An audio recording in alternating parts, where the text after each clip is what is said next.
Well, good afternoon, good morning, or good evening, depending on where you are in this world. Thank you for joining us for today's DevOps.com webinar. I'm Charlene O'Hanlon, the moderator for today's event, and I welcome you. Today's webinar is going to be a really topical one, especially in light of everything that's happening in the world. But before we get into the webinar, I do have a couple of housekeeping items I'd like to go over first. Today's webinar is being recorded, so if you miss any or all of today's event, please know that you'll receive a link, a post-event in an email that will take you to the webinar on demand. You'll also be able to find the webinar on demand on the DevOps.com website. And we are taking questions from the audience, so at any time during the presentation, if you have a question for our speaker, please don't hesitate. Just use the control panel and submit your questions. We'll take probably about 15 minutes or so near the end of the event and go through the audience questions. Okay, and with that, we'll go ahead and get started with today's webinar, Doing Security Right. Protect your organization against known security defects. Our speaker today is Tim Jarrett, who's Senior Director of Product Management at Veracode. And apparently he's a Grammy award-winning artist also. Welcome, Tim. Thanks for joining me today. Thanks, Charlene, for the introduction. So I wanted to spend a minute before we dive into the material talking about what we're going to discuss today and how it pertains to our audience through DevOps.com. We are talking today about what we see in application security, and we'll spend a little time talking about why that should be an important consideration for organizations that are embracing DevOps, and draw some connections between application security and some of the larger themes of business value, application stability and performance, and some of the other things that we know that the DevOps practitioners care about. And we're going to do that based on data from a newly published report, the 2017 State of Software Security Report. And when we wrap up, we'll provide you with links to download that so you can dig further into the data that we'll be talking about today. Let me introduce myself a little bit. First of all, you can find me on Twitter at @TOJarrett, J-A, 2 R's, E, 2 T's. Feel free to @ me and complain about me and write observations about the talk as we're going. I do read them and respond. I've been in the software development business for over 20 years as an individual developer, an architect, a manager, implementation person. These days, I am a product manager at Veracode and spend a lot of time trying to understand what we can about the shifting landscape of application development through the lens of the data that we see of folks that are doing security testing on our platform. The business about Grammy Award winner is kind of an opening joke. It's true. I am on a Grammy Award winning recording. The Grammy was for Best Orchestral Performance, and I'm in the chorus on that, so you can draw your own conclusions. But also, for those in the audience who keep track of these things, I have a Bacon number of 3. That's degrees of separation from Kevin Bacon, courtesy of our friend, the Soup Nazi from Seinfeld, who you see pictured here. So let's talk a little bit about the data that we're going to be exploring today, and then we'll dig into why this is a pertinent topic and draw some connections with the data that we'll be discussing and some of the things that we're seeing in the headlines right now. So the study that was just published is the latest iteration of a study that's been published more or less annually for the last 8 years or so. This is the largest quantitative study that we're aware of on the market of application security risk. It's based not on surveys of practitioners, although there is some of that data that's mentioned in the study as well. It's primarily based on actual application testing results. You know, the tests that we looked at specifically represented over 400,000 different application tests and about 250 billion lines of code out of all of the software that Veracode tested over the 12-month period of the study. There's some historical data. There's vulnerability category trends that are represented. There's some industry data that I don't get into as much in this talk. If you're interested in such things and understanding how your industry might compare to others in the safety of your software, it's worth checking out the full report. But for today, what I want to focus on is some basic information about the fundamental security or insecurity of software and the connection between that and development practices, what we see as kind of areas of caution for folks that are looking to build safer software, as well as what we see that actually works for development organizations. So let's jump right in and talk about the problem that we see in the market and what we think the relationship is between that and development. The first thing I want to talk about is the shift in the market that's happening with respect to DevOps. So there's substantial changes in the way that software is being built from a technology perspective, a process perspective, an organizational perspective. It affects the way that software is being developed. It affects the way that software is deployed and managed in production, all under the banner or the tribe of DevOps, for the fundamental reason that a lot of organizations want to enable competitiveness and to make things faster, to ship software that's more reliable, and to increase communication between their teams. Nothing surprising here, but it is interesting to note as a background factor for the rest of the data that we're going to discuss. And in particular, I think that it's interesting to look at what the folks in the industry, security industry, think about DevOps and where their concerns are. I stole this next slide, and it's one that you've seen if you've seen other presentations about DevOps and security from another security practitioner. Pete Cheslock is actually at ThreatStack, and he put together this slide that I think gives a pretty good view of how security views the common DevOps world. And his point in a talk that's worth checking out is that going fast is fine, and going fast without being conscious of security considerations can be dangerous. And I think that the bigger thing underlying this kind of jaundiced perspective that a lot of traditional security practitioners have about DevOps is what we know about the fundamental security of software. And I'm going to spend a minute talking about some of the data that we see in the study to kind of underscore that point. The other thing that I want to mention is, of course, the other part of the backdrop of this talk is data breaches and kind of the outcome of vulnerable software. So this there are various ways to look at data breaches. You can put people's logos up on a slide or whatever. I like this because it actually brings into play a sense of the scale of the data that's being lost, and also overlays the data loss kind of information with how the data was lost. So this is a map that you can get from Information is Beautiful, which is a website that specializes in complex information visualizations, and this is an interactive map. So after the presentation, if you want to go on their site and play with this yourself, it's interesting to do so. This is a map of all of the the selected, in this case, losses, data losses that were larger than 30,000 records, and it was updated within the last 2 months. And what we're seeing here is the bubble size reflects the number of records that were leaked, and the method of leak is represented by the color being used. And if you go through this interactive explorer and you turn off things that are related to application security, if you turn off the bubble for hacking, or if you turn off the bubble for poor security, both of which are groupings that reflect things like application vulnerabilities and application misconfigurations that are security relevant, you get a really different picture. I've done this view at different times in history. River City Media is an anomaly where there was a huge number of records that were exposed by an accidentally published backup.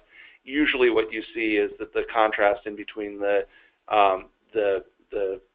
breaches that are due to some sort of application security failing and the breaches that are due to all other causes is like night and day. But I think the point is still taken, because you've got a large number of records of customer data that are put at risk by bad application security, and this is kind of just a reality of where we are from an application development perspective today. So how bad is it from a data and vulnerability perspective? Turns out it's pretty bad. So in this year's study, we looked at a metric that we tend to look at from year to year just to understand what the temperature is of application security and understand how risky the average application really is. And what we do for this part of the study is we take a look at all applications that we see the first time that they're ever tested through the particular testing methodology that we use in this study, in this case static and/or dynamic analysis. And we look to see how many of those applications have a vulnerability that's categorized in the OWASP Top 10 list. And if you're not familiar with it, OWASP is the Open Web Application Security Project. It's an organization that is run by open source and community participation means that looks to try to provide common useful tools and organizing information around the problem of making more secure software. And for, I would say, the last 6 or 7 years, they've published a list of the most dangerous application security vulnerability types that's called the OWASP Top 10. It's not exhaustive, but it's a pretty good kind of first filter to look at an application and say, is this application something that's readily attackable because it's got a type of vulnerability that's so common. In the interest of disclosure, Veracode contributes some data to those studies year over year, but our data tends to reinforce what the OWASP folks are already seeing in terms of prevalence of vulnerabilities.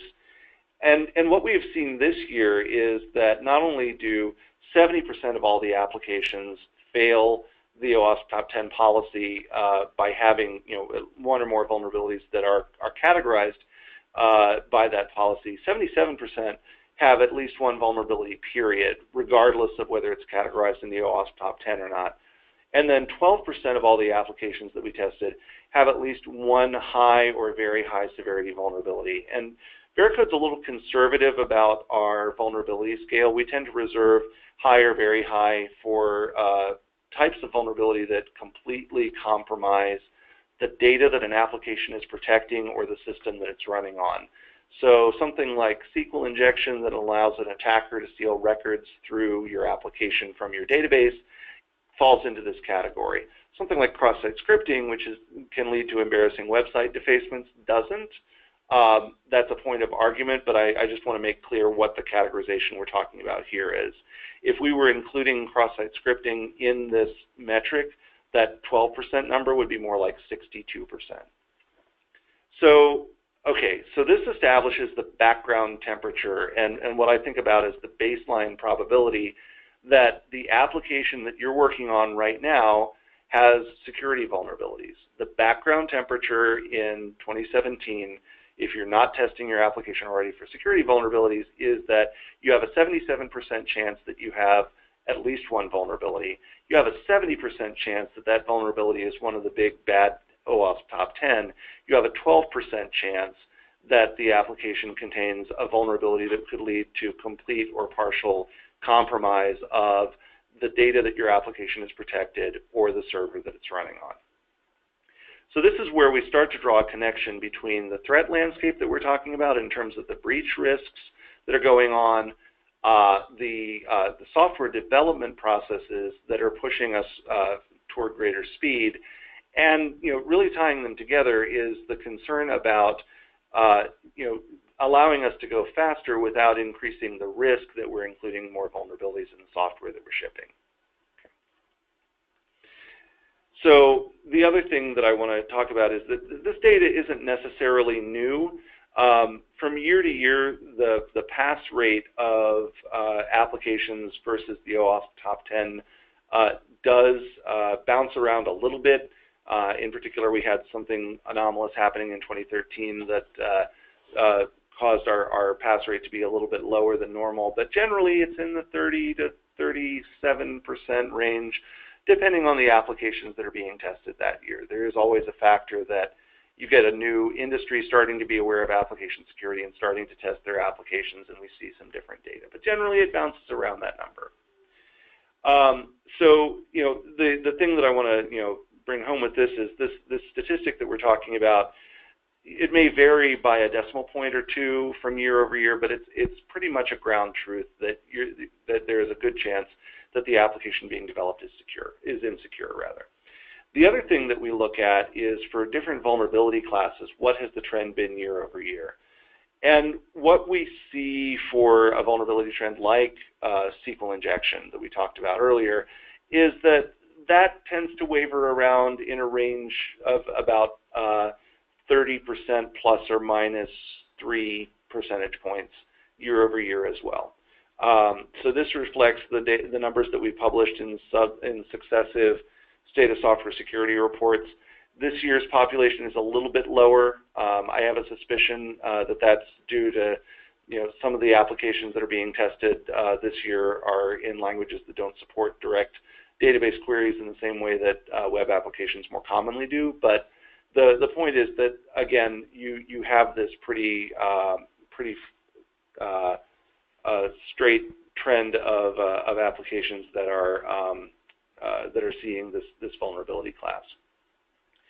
So let's talk about what this means in terms of how development teams need to think about their practices and what they're doing to address or what they may be doing inadvertently to increase the risk that their applications will be hacked. One thing that we talk about at some length in the study is what's required to use open source components safely. This is not going to be a talk that claims that open source is bad. There are definitely benefits for using open source software. Veracode, in full disclosure, is a consumer and user of open source software as well. But I think it's important to bear in mind the trade-off that you're using with bringing open source software into an application. The fundamental data point that we are discussing here is looking at Java applications that have vulnerabilities due to an open source component in them, and that's a very, very large number. This number looks primarily at any vulnerability in the open source component. It doesn't do the criticality slice, but the number of Java applications with more critical vulnerabilities due to an open source component is still quite high. And underlying this, you can actually do a whole talk on this subject, but from the perspective of open source risk, I think the big point to bear in mind here is that we see that a lot of developers aren't aware of this risk, or if they are aware, aren't taking actions to update their components that they're using once vulnerabilities are disclosed in them. So I'll talk a little bit about what we see in the data that bears that out. So there's a common Java component called Struts that has been in use for quite a number of years. And there are a lot of different versions of the Struts library. And for this study, we concentrated on Struts 2, which is pretty widely deployed, a lot of web applications using it. And what we did was we looked at one particular high severity vulnerability, Struts-Shock, which was disclosed back in March of 2017, and which has subsequently been connected to some very high profile breaches leading from web applications that were vulnerable to Struts-Shock, that weren't patched, and that were subsequently exploited and used as jumping off points for deeper attacks on that organization's corporate infrastructure and leading to compromise of data records. So the color coding in the chart, and for those that are that may have difficulty seeing the color coding, starting at about the middle of the chart and back around version 2.3.4 of Struts and earlier, those older versions are not vulnerable to the Struts-Shock vulnerability. As of the 2.3.7 version, and later that vulnerability was introduced. And what we see in the data as of March 2017 when we did the analysis was that there was a huge group of applications on one particular vulnerable version of the Struts library, 2.3.16.3. But there were versions of the library in use that were newer than that, versions of the library in use that were older than that. Each of these subversions had their own set of vulnerabilities. There was no clear prediction of or relationship between whether a library version had been patched against some other known vulnerability and whether it was still vulnerable and how widely that version of the software was being used. In the full study, we look at 3 or 4 other case studies, and what we see in case after case is that there's really almost no correlation between whether a particular library is free from known vulnerabilities and whether development teams are using that version of the library or not. And one thing that we think is something that's important as a takeaway from this conversation is just to be aware of the cost, if you will, of including open source components in your applications. We know that all software has vulnerabilities in it. Those vulnerabilities get discovered over time. Having a component in your application that's older does not mean that it's getting better like a fine wine. We believe that software ages more like milk, and the older your components are, the more likely it is that at least some vulnerabilities will be in there. So as a development team, I think it's important to be aware of this risk and to plan for ongoing maintenance of the application to address this challenge as you're going through your development process. The second thing that we see, and this is a case where we did incorporate some traditional survey methodology to get some data, is that security training is not a part of the learning that developers traditionally do to prepare for their career paths. And it's also usually not something that developers are getting in any sort of formal way in their work organizations either. So this was a study that was conducted across as part of the 2017 DevSecOps Global Skills Survey that DevOps.com ran. And what we found was that 1 in 4 developers, or less than 1 in 4 developers, were required to take some sort of course on security as part of their college curriculum. And that a full 86% of IT professionals and 68% of developers do not get enough application security training to address their needs. So if one of the challenges is awareness, and we think that this is borne out in the data, and we'll talk about that in a second, then the other thing that this study suggests is that investing more in this area is really critical to helping to address some of the problems of insecure software that we see kind of pervasively throughout the industry. The third thing that we looked at in the study was to understand how developers receive security findings and the logic that they use in processing them and responding to them. And we did this with a methodology based on feedback from developers receiving security findings and commenting on them, and in some cases formally proposing that the finding be ignored. This is a workflow process where the developer makes a proposal, and then somebody who has the appropriate level of authority, usually somebody on the security team in that organization, goes through and accepts the finding. What we see is that something like 80% of the findings in the study didn't go through this process at all.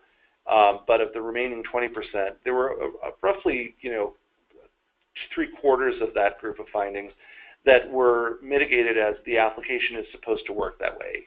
The formal phrase in the workflow is mitigated by design. There were about 5% that were proposed as potential false positives from the tool that was being used. and then a very small sliver mitigated by other extenuating factors in the operating system or the network. Typically, what we see as we mine the actual comments that are being used, the overwhelming theme is that developers trust what's in the world outside the code that they're writing. They trust the components that are being provided to them by other members of their organization. They trust the inputs that they are getting from the file system and from the database, and they trust that people upstream from them are doing their job. So some of the verbatims that we get on some of the comments that people have actually left in this process are things like, the injection source has been verified. It cannot be attacked via SQL injection. Another development team has ensured that all user input is being sanitized. My favorite, the values are coming from the GUI page as a list of select box, which cannot be modified, which of course is not a true statement, as anyone with a proxy tool or even the developer tools in a browser knows and can take advantage of. So, one of the things that the data, and this is actually a part of our data that's coming in a developer supplement within another couple of weeks to the main survey, but the data here really suggests that there are a lot of developers out there who are looking at application security testing results, rejecting them because they're not thinking about abuse cases. They're not thinking like an attacker, and they're not thinking about the way that an application could be abused to actually cause a risk to the data that it's protecting. And this is something that we had heard anecdotally previously, but this is the first time that I'm aware of that anybody's mounted a large-scale study of the actual comments that are coming back in a structured review of these findings to get a sense for where some of the weak points in developers' thinking may be. So thinking like an attacker is really important. This is an area, if you're looking for things to do differently or do better, where threat modeling can help, and thinking formally about how your application might be attacked by somebody who really wanted to go after it might help to avoid some of the misunderstanding of the findings that quotes like these demonstrate. So let's shift our attention to what the study shows is effective in addressing security vulnerabilities. And the good news is that there's a good amount of data that suggests that there are some practices that can be adopted that make it more straightforward for developers to fix more vulnerabilities and to be more successful in their overall programs. One thing that we see that we should acknowledge kind of right away is that programs that are well established are having much more success with fixing vulnerabilities and getting their applications into some sort of safe state the longer that those programs are around. We did a longitudinal look through our data to understand how organizations that have been doing security testing for many years fared relative to those that were that had just gotten started. And the data shows a trend that the longer that you're at it, the better you are at addressing application security risk. And I think that the thing that this data actually may mask is the progress that some of these folks may be making, even with applications that aren't fully passing the OWASP top 10. It turns out that there are vulnerability categories in the top 10 that have a lot of findings and that are less exploitable than others. Things like log forging is a common example there. And so organizations may prioritize those findings lower and therefore not get an application to OWASP top 10 compliance, but have fixed a substantial amount of risk in the application. So you can take a look at this data, but then kind of imagine that the actual fix activity going on is even more substantial.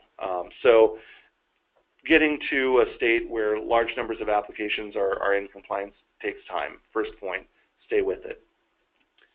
Second thing is that we see that organizations are pretty good at prioritizing by severity, and that when you do that, the percentage of vulnerabilities that get addressed that are of that higher severity class is much, much higher than the percentage of vulnerabilities overall. So we looked at the period of the study for vulnerabilities that were introduced during the study period and then fixed during the study period. Only about 20% of all vulnerabilities introduced during the study period were fixed overall, but of the high severity ones that were introduced during the study period, almost 40%. So about 95% more were fixed. And so one of the things that this suggests in the data is that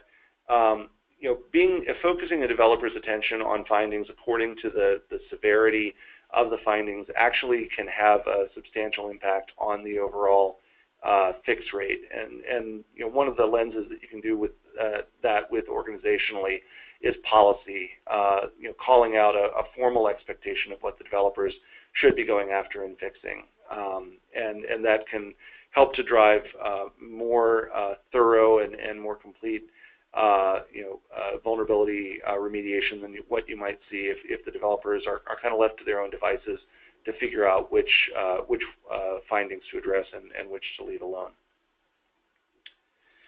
We talked about the skills challenge with developers and the fact that so few developers get formal training in security. And we actually looked at two types of training, one formal and one less formal, and measured that effect on fixing vulnerabilities. And so this is something that we do year over year in the last couple of studies. And what we find usually is that there's a measurable effect of an improvement in fix rate from both formal and informal learning. This year, the improvement rate was about 20%. We've measured higher values previously. I don't think that we can necessarily draw a strong conclusion about the magnitude of the fix rate improvement that we're reporting here, but the takeaway is consistent that engaging in formal developer training does help to developers to go and fix more vulnerabilities kind of pound for pound in their applications. The metric here is flaw density, which is how many vulnerabilities are found per size of application. And if you are introducing vulnerabilities and then fixing some, your flaw density rate is probably going to be constant. If you're adding more and more code to your application and also fixing vulnerabilities, then you're actually going to be driving down your density of flaws over time, and that's kind of what you want to be doing as a development organization. And so the data shows that formal developer training in the form of e-learning is a lever that you can use to really help to drive that. Even more effective can be remediation coaching, which is basically sitting down with an expert and talking through the findings and having a discussion about how to go through the process of fixing them. Here we measured applications that went through the coaching process versus those that didn't, and there's a substantial difference in the amount of risk that was taken out of those applications, almost 88% higher than those applications that didn't go through a remediation coaching process.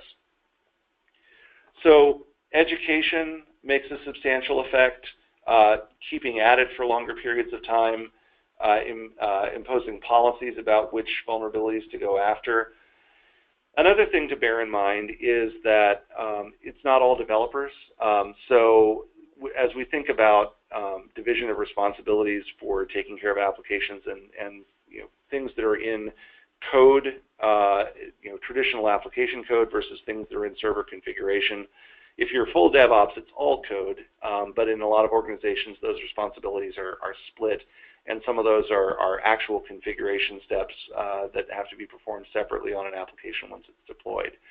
And so one of the things that we studied this year for the first time was applications in production and the vulnerabilities that we saw for those and that were being tested for vulnerabilities in production versus applications that were first tested during the development process and generally tested by a scanning appliance that was embedded inside the application process.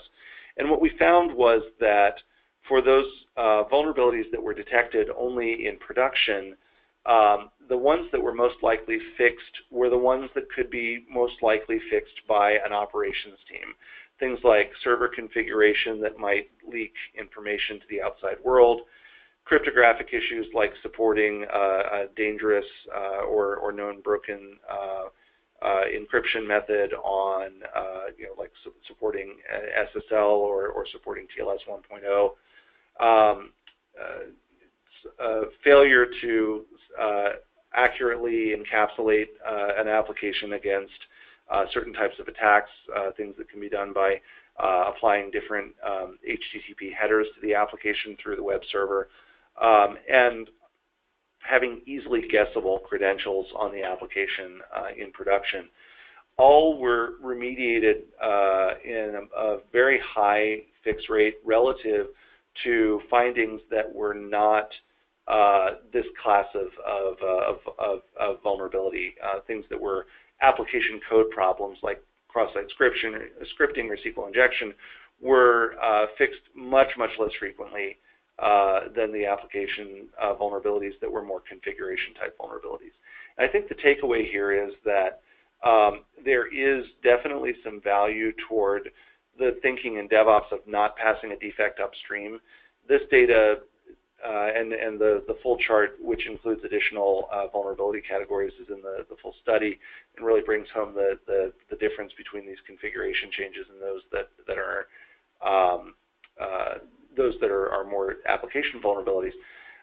Really brings home the point that if some of these application class vulnerabilities are not fixed by the time they get to production, they likely won't be fixed. And so, if your concern is a more secure application, a more resilient application against attack, then your goal really needs to be to get at these vulnerability classes before the application even gets to production. So that brings us to DevOps, and the last thing that we wanted to do in the data was to look at the impact of DevOps and the impact of kind of tightening the feedback loops that security testing can provide to the development organization, so that rather than finding security issues when the application is already in production, you're finding them during integration testing, or you're finding them during build phase, or you're finding them while the developer is writing the code.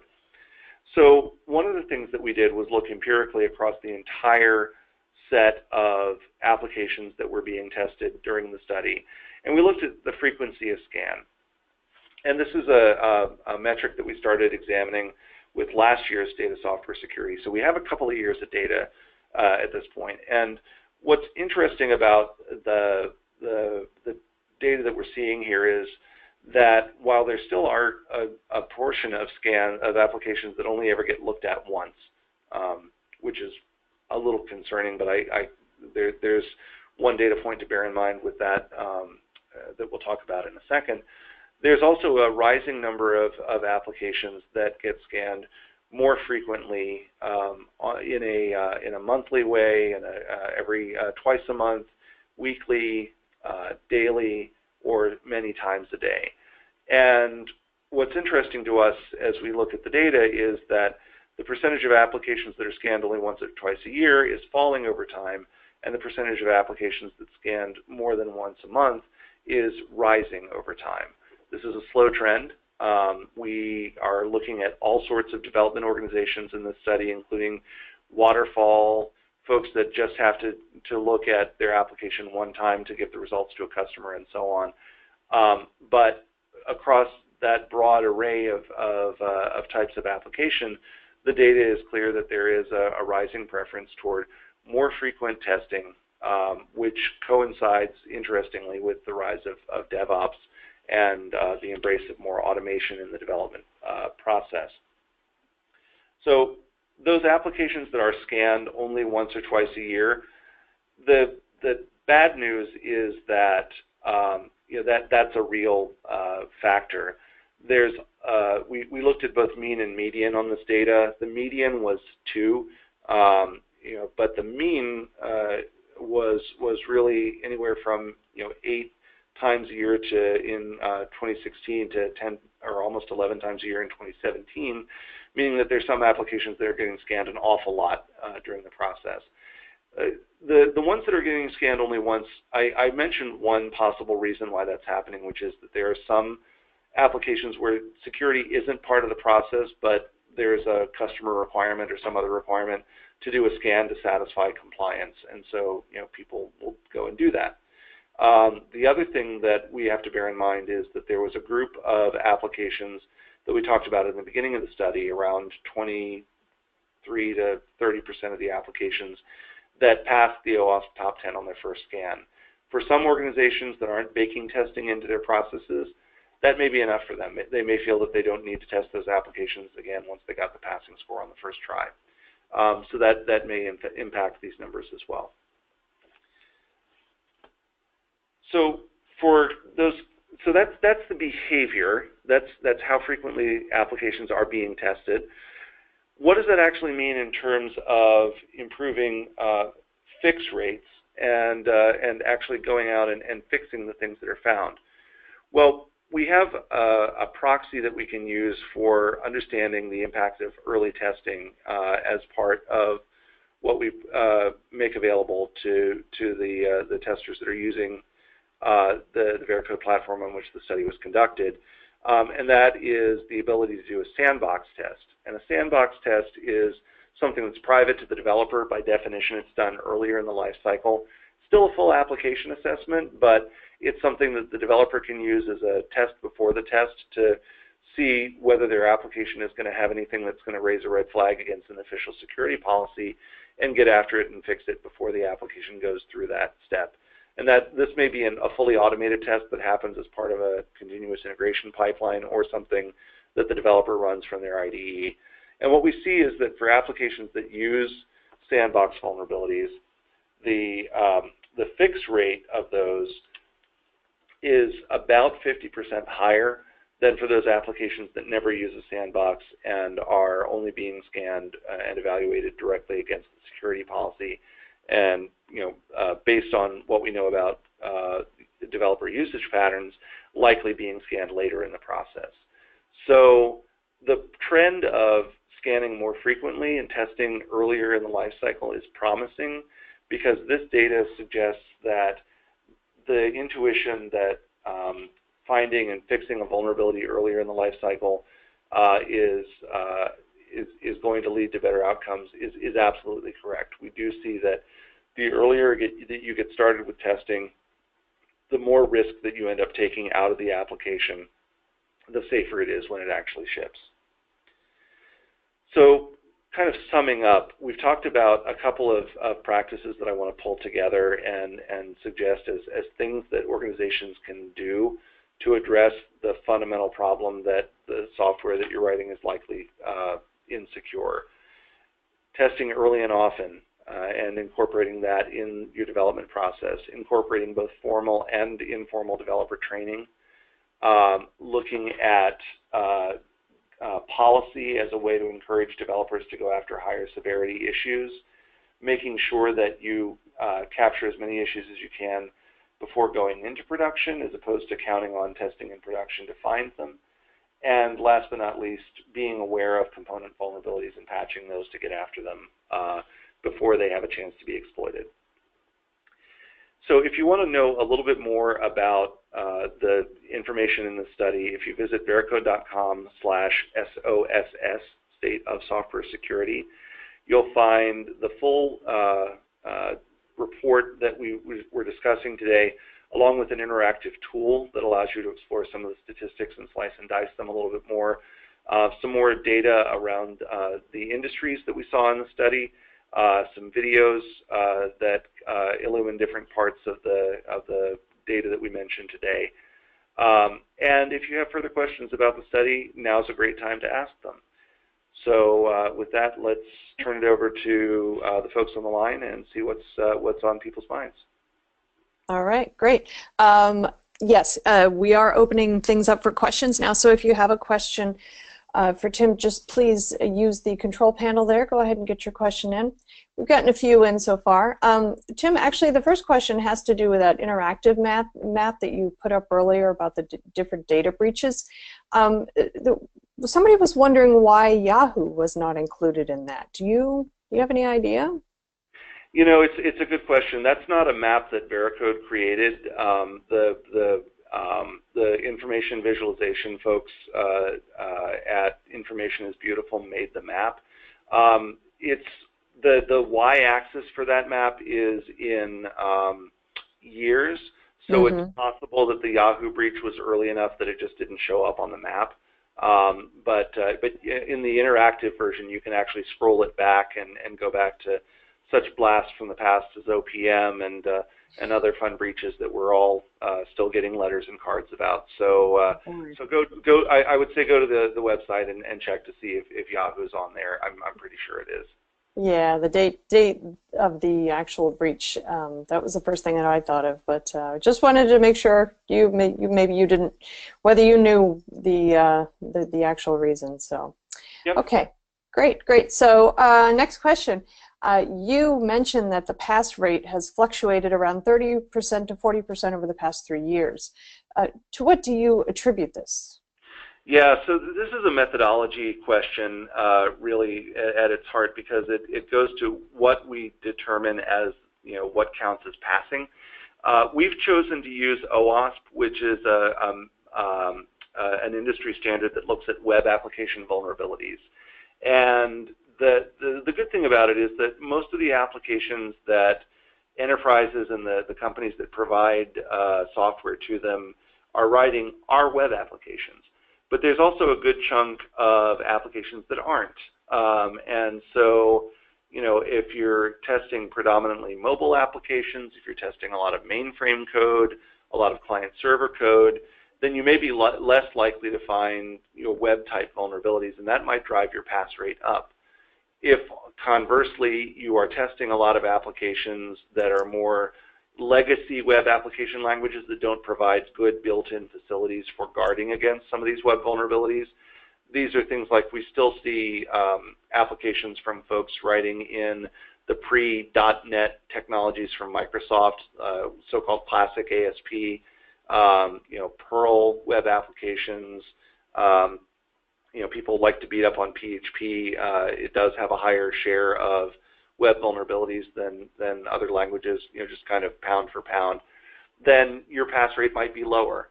And so the year-over-year pass rate that we report depends on the types of applications that we are seeing in the study. And the other variable to bear in mind is one that I mentioned as we were going through the data, which is that we are seeing other industries, other organizations starting to do application security testing. Application security as an area of interest really started in the financial sector, where not only was the data that they were protecting kind of particularly valuable, but they also had a lot of regulation pressure around making sure that their applications were safe. And so they've been at it for a while, and so the next application you test from a financial services industry company may actually have a higher pass rate likelihood than the first application you test from a company that's in energy or public utilities, where there's not as much awareness of application security. And I'm not making those examples up. That's actually reflected in some of the industry data that's in the full report. So the variables are the types of application that are being tested and the types of organizations that are coming into the process, and how much exposure they've had to application security already. All right, great. We have another question here.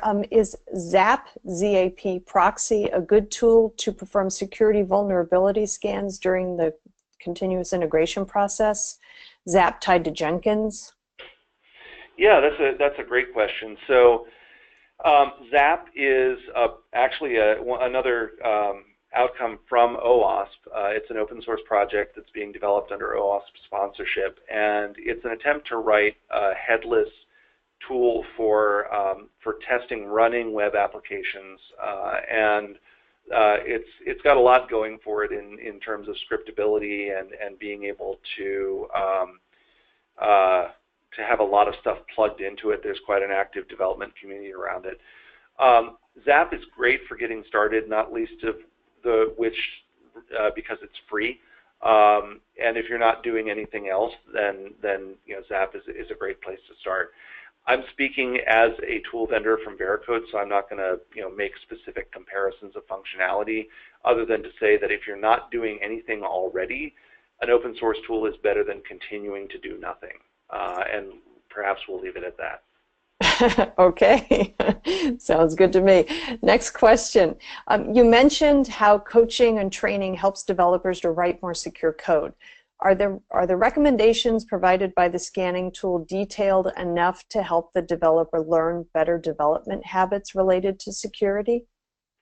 Yeah, that's a really interesting question. So we've historically tried to find some interesting ways to measure just the findings from the tool themselves. And I think that if you look at the data that we're showing here, and here what I'll do is go back to one of the earlier slides that actually showed some of this so that I can bring up the conversation in context.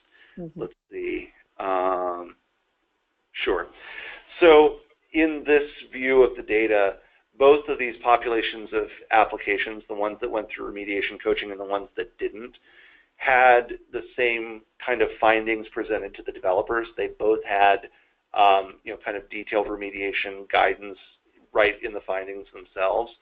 So I think what we're saying is that coaching plus that detailed level of findings is better than just the findings themselves.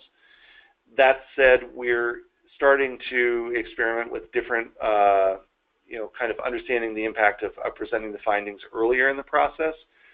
We weren't able to include data around this in this year's study, but one of the things we're doing is looking and seeing if providing findings to developers while they're actually writing the code, as opposed to later in the process, can reduce the number of findings that are introduced later downstream. And we don't have large scale statistics on which to report for that yet, but we hope to soon. Okay, great. Just a reminder to the audience, if you do have a question for Tim, please go ahead and use the control panel. We have about 8 minutes left at the top of the hour. Okay, our next question is from, let's see, here's the question. What impact does increasing the frequency of scanning apps have on fix rates?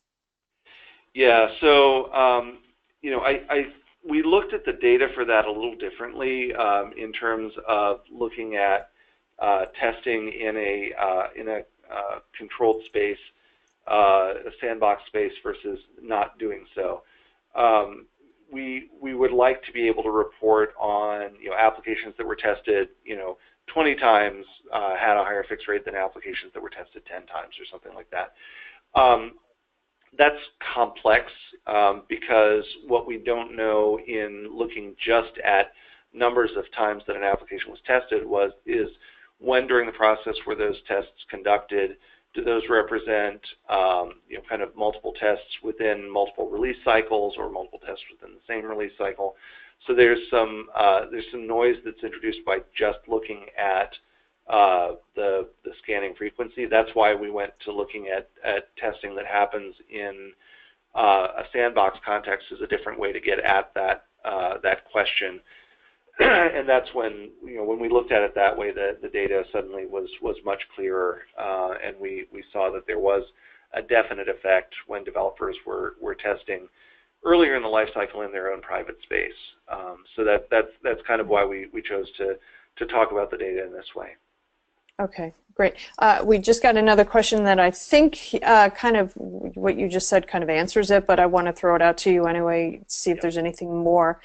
How often should dev teams scan against security policy after scanning in their sandbox? That's a good question. So our guidance generally for development teams has been to shift full application testing as far left as you can. And this is all dependent on the cost of executing the test. And it depends on a couple of other variables, including the type of application, how frequently you're releasing code, and so on. But if you're a development team working on a large J2EE monolithic application that takes a while for your code scanner to get through, testing before release is testing better than after release. If you can test that application within a period of time that maybe is too long for your pipeline, but it's shorter than your change cycle, testing a couple of times is better than testing one time during the change cycle. If your application can be tested within the scope of your pipeline, testing on major branch merges is better than testing only when you're in integration test, and so on and so forth. And so it's a question of how much can you afford to trade off in development velocity to get those extra tests done. That is the real determinant of how fast you want to go there. But in general, our advice is go as early in the development cycle as you reasonably can. And for a lot of applications, that's testing after your application has passed the other functional unit tests that you're running. That turns out to be a great frequency for a lot of organizations, because if your application doesn't pass the functional unit tests, the odds that it's going to production are very low.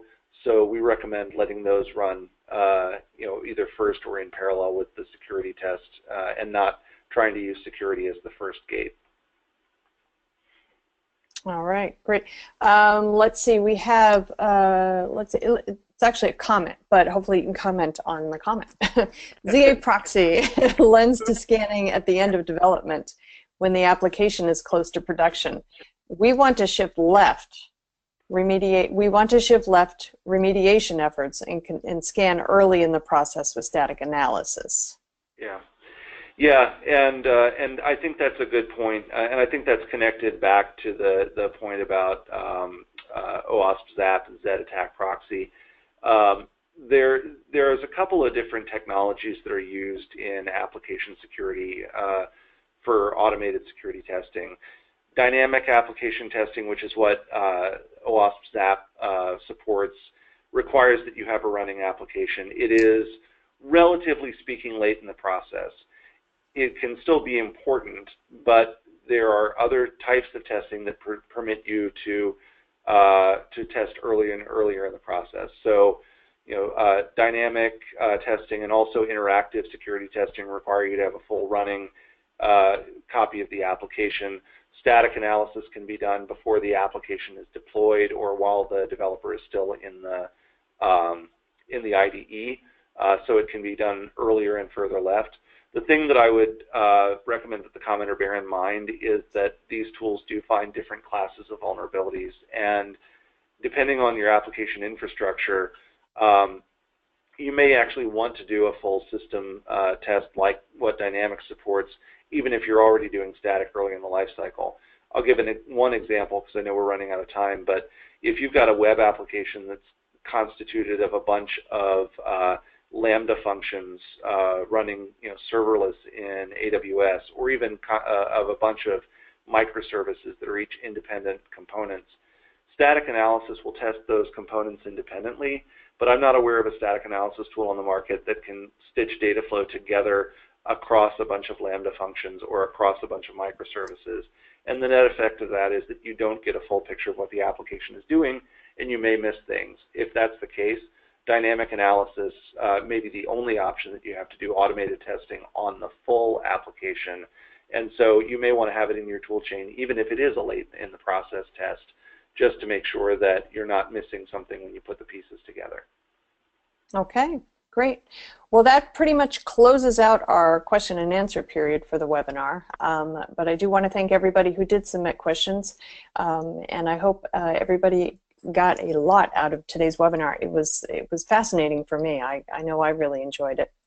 I would like to remind the audience that today's webinar has been and is still being recorded, so you will be able to access the webinar on demand, and as well as the slide deck a little bit later on. We'll be sending out a link to the webinar on demand via email later on today, and you can also access the webinar on demand on the DevOps.com website. You can also check the DevOps.com website for upcoming webinars. We've got a ton of them, and hopefully there'll be one or two at least that pique your interest. Beyond that, I would like to thank Tim Jarrett for being such a great, phenomenal speaker today and giving such a great presentation. Thank you so much, Tim. I appreciate it. Thank you for having me. Great, great. Well, at this point, I would like to just again thank the audience for joining us, and I'm Charlene O'Hanlon, moderator for today's event, and I am signing off. Thank you so much. Have a great day.